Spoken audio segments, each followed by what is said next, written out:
There is a question that has been haunting the Final Fantasy XIV community for years. Why are Alphino and Alisaie still so short?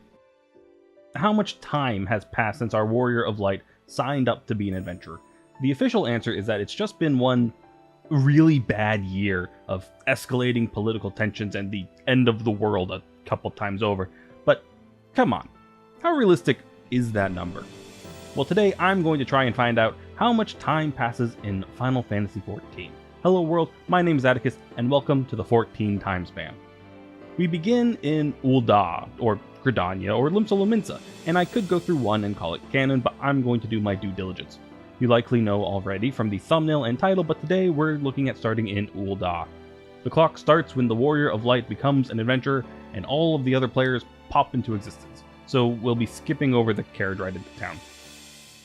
We begin our adventure with the quest Close to Home by wandering around town, our new home. Mistress Momodi tasks us with attuning ourselves to the city's aetherite, giving us a beacon for teleportation, introducing ourselves to our class guild, and getting to know the marketplace. After the tour, Momodi mentions getting lost, so I assume some time has passed, but it could be anywhere from 20 minutes to several hours. After engaging in some glorious combat with the local wildlife, we're a high enough level for the next quest we must rebuild. And since time can only canonically pass via quest or other official content like NPC dialogue, this is kind of right after the first quest, but it is worth noting that you don't get enough experience from quest 1 to immediately start quest 2. Maybe that will help us later. Momodi says it's time for us to venture beyond the walls and talk to someone named Papa John, who is likely to have some work for us. So not really a quest proper, just a go here to get a quest kind of quest.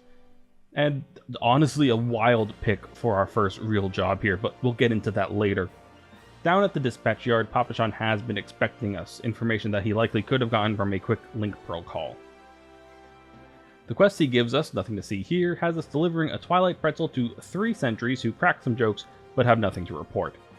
With this less than ideal news, we move on to underneath the Sultan tree, where Papa John reveals that they aren't just doing normal sentry work. A young noblewoman from a very prestigious family has run off and we need to find her. And since no progress has been made so far, we're being pulled into the search party. We're sent southward to the Sultan tree, and lo and behold, there's Lady Lilira, knelt in prayer. We get there first, but a handsome stranger is right behind us, and just in time too, since a weird messed up bird called a Blonga descends and attacks. Despite wielding a lone dagger, the handsome stranger seems to be a paladin, judging from his stance and ability to heal. After our victory, we find a cool rock on the ground and immediately start hallucinating an even bigger and cooler rock, which beseeches us to save the world from encroaching darkness. We awaken on the ground, and Lady Lilira asks the handsome stranger about what just happened, so we couldn't have been out for very long. They both head back towards Ul'dah, and we let Papa John know that the situation is resolved. Turns out this is also where Lady Lilira went. She gets a quick lecture, and Papa John tells us the handsome stranger's name is Thancred, and that's our first proper quest chain. Not a lot of room for time to pass between the quests, but there is some space to breathe before the next one. I'm primarily interested in how much time passes explicitly, but I would like to also consider how much time feels like it passes in the story, and this feels like a day. We fought a Void Sen and passed out. I think that's enough adventuring for one day. Standing conveniently close to where our previous quest ended is Kikidona, who, as long as we're not busy, would like us to deliver a pumpkin to the owner of the coffer and coffin. There's not much to say here, but Kikidona, as if to taunt me specifically, does call it a time-consuming task, but does not specify how much. It's really just a short walk to a farm and then a tavern, and the quest Stop 9 is done, so maybe he just meant in a literal sense that this is a task which will consume time. Roger at the coffer and coffin thanks us for the pumpkin delivery, which was evidently an apology pumpkin from Kikidona for getting blackout drunk. While we're here, Roger's heard that Blackbrush Station up the road could use an extra pair of hands. The next quest, Prudence at this junction, is just a gear check, making sure the player understands how to equip new and better gear. Once Warren of Blackbrush Station is satisfied with our gear, he sends us to flush out a Koblin nest. That turns out to be all the work that Warren had for us.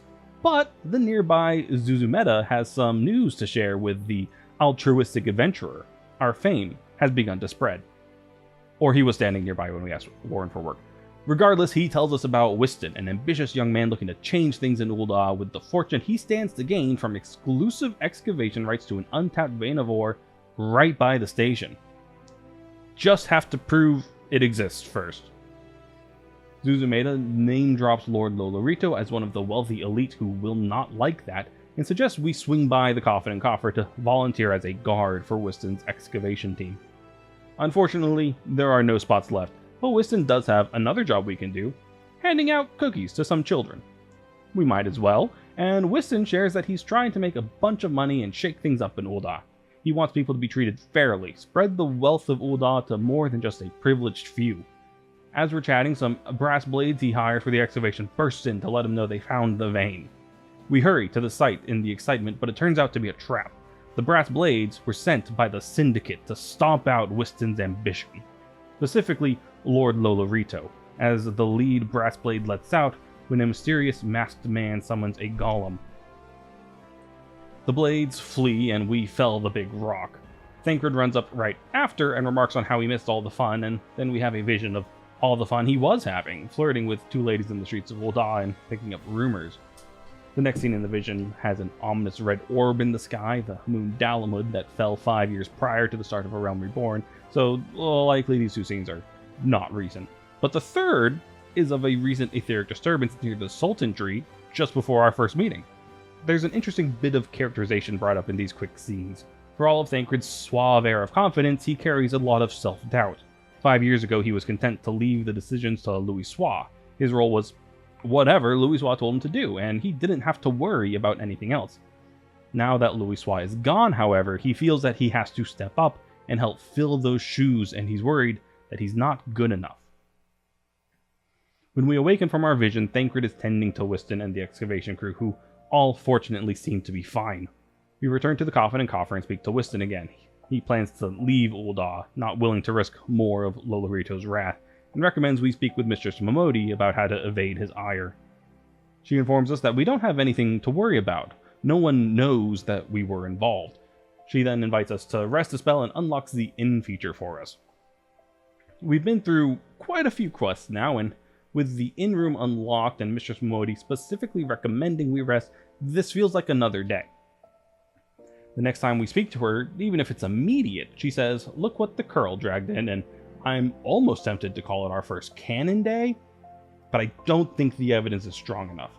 Despite our day so far being rolling into town, doing some sightseeing, finding a missing noble lady, delivering a pumpkin, slaying some kobolins, and saving a merchant's life from a clay golem. It might not even be breakfast yet. Mistress Momodi says that Thanalan should have some work for us, so we head towards Horizon to introduce ourselves. The job he has for us is to deliver a notice to a man named Drunken Stag who was hired a few days ago to deliver some NASA shite. He's just outside of town, and he did the work, but then Koblins, those ore-loving bug things, they showed up and he had to dump the product to save his life. Pretty reasonable. We fight off some of the Koblins and salvage what we can, and Drunken Stag recommends for our next endeavor to slay a swarm of bugs that have been plaguing the road between Horizon and Ul'dah, and report our accomplishment to Fufulupa when we're done.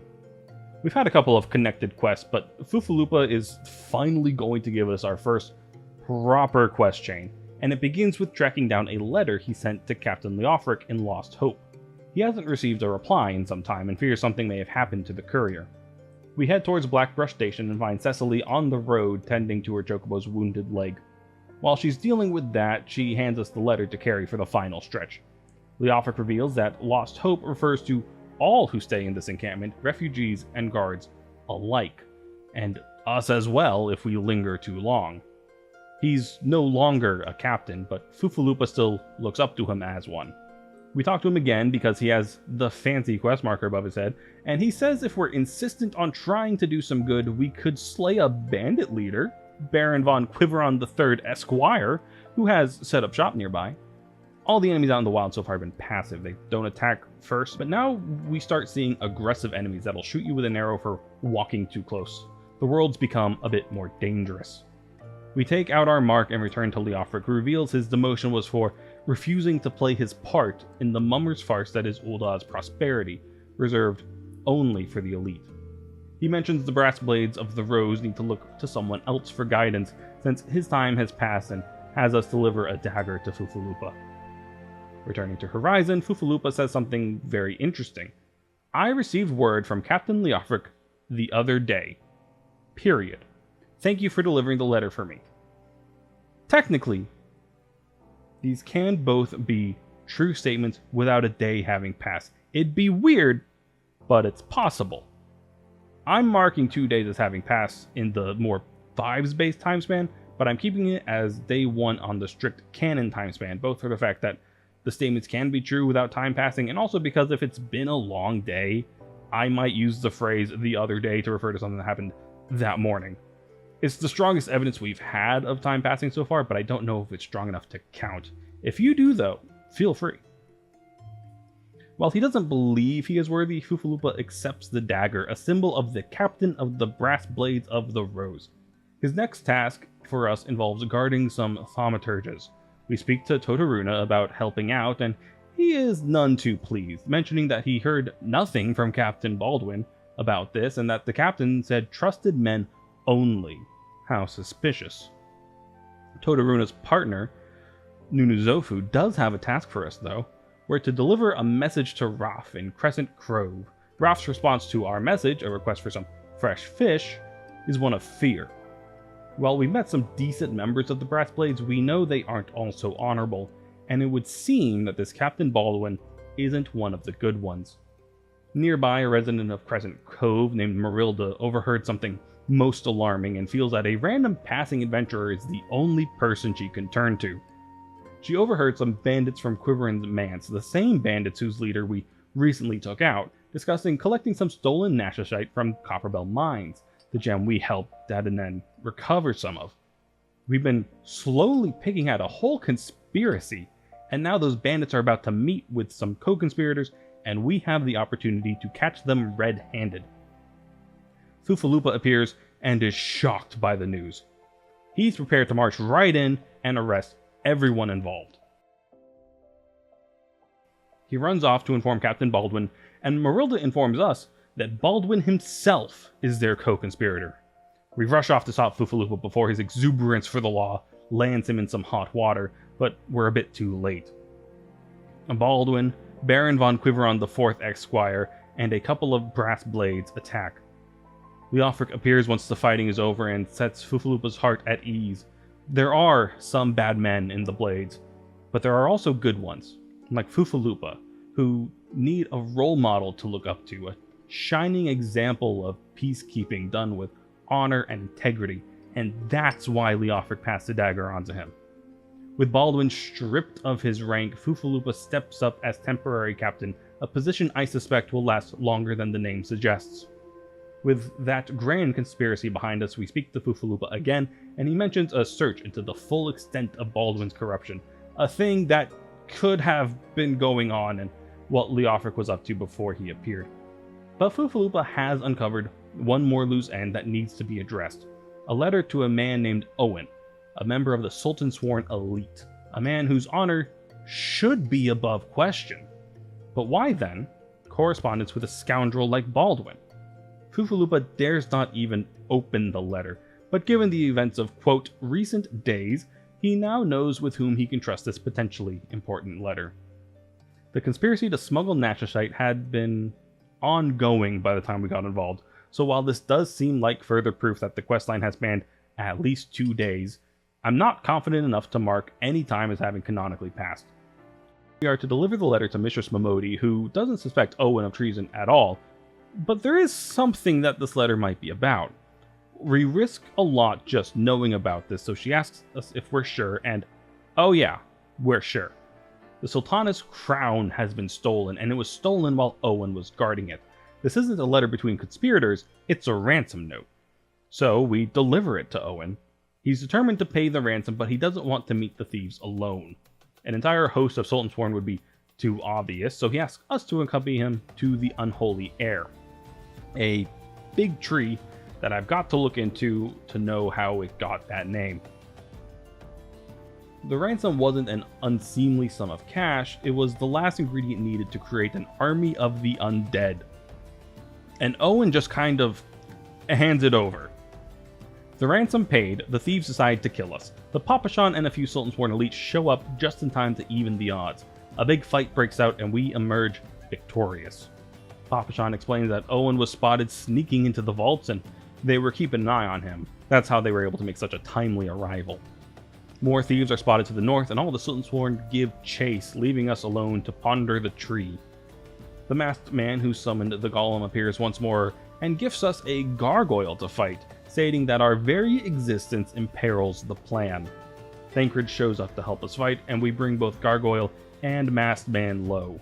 With his dying breath, he refers to himself as a paragon, and Thancred informs us that that means Ascian, and Ascian means problems. We find a twisted and evil rock that explodes when we look at it and return to Ul'dah.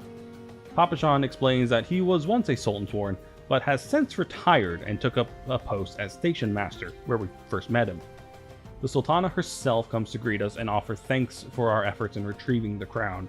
We're invited to the coming banquet, but it's not mentioned more specifically than that when the banquet is coming. So I have to assume it's tonight, and we are not dressed for the occasion. We consult with Mistress Momodi. First things first, we have to get a pair of earrings from the local goldsmiths guild. They signify something, but we simply don't have the time for the history lesson. Mistress Momodi just informs us that they double as a security measure. We get a box containing the earrings from Serendipity of the Goldsmiths Guild and return to Mistress Momodi so that she can open the box. The banquet must really be on the same day because we do not have the time to get any more prepared than that. Our earrings equipped, we attend the banquet. We speak mostly to Papashan. The Sultana introduces us as Ul'dah's champion and bids everyone to enjoy the feast, so Rauban, the general of Ul'dah's forces and right-hand man of the Sultana, immediately starts talking to us about children starving in the streets while we gorge ourselves on food, and there's nothing we can do about it because the Syndicate, the richest people in Ul'dah, hold the real power. We show him one of the cool rocks we found. He then gives us a brief history lesson of the Battle of Cartano 5 years prior, since we remind him of the Warriors of Light from that time. We then get a vision of that battle and pass out. We awaken in our inn room to Mistress Momodi checking in on us. She mentions that looking after us was beginning to get a bit tiresome, and it's here, after passing out at what was almost certainly a dinner event and sleeping for an indeterminate amount of time, that I'm ready to say that a single day has canonically passed in Final Fantasy XIV. We arrived in town, rescued the Sultana from attack, delivered a pumpkin, killed a lot of goblins, handed out cookies to children, defeated a golem, and saved a man's life. Dismantled a smuggling operation led by a captain of the Brass Blades, and recovered a stolen heirloom of the Sultanate alongside the Sultan-sworn. And when we wake up the next day, we're appointed the Ul'dah envoy, tasked with visiting the other two major city-states and inviting their leaders to a memorial for the events at Cartano. We get to make the journey by airship, a privilege in these trying times, which will save us quite a bit of time, but they don't tell us how much, so I simply assume it's a half-hour flight. We make the rounds, everyone's pretty agreeable to the plan, and a new world of adventure has opened up to us. In strict canon, 1 day has passed. In less strict canon, I'd say we're at about a week, which is still very impressive. Next time, we look at how time would have passed had we started in Gridania instead. Until then, I have been Atticus, and thank you for participating.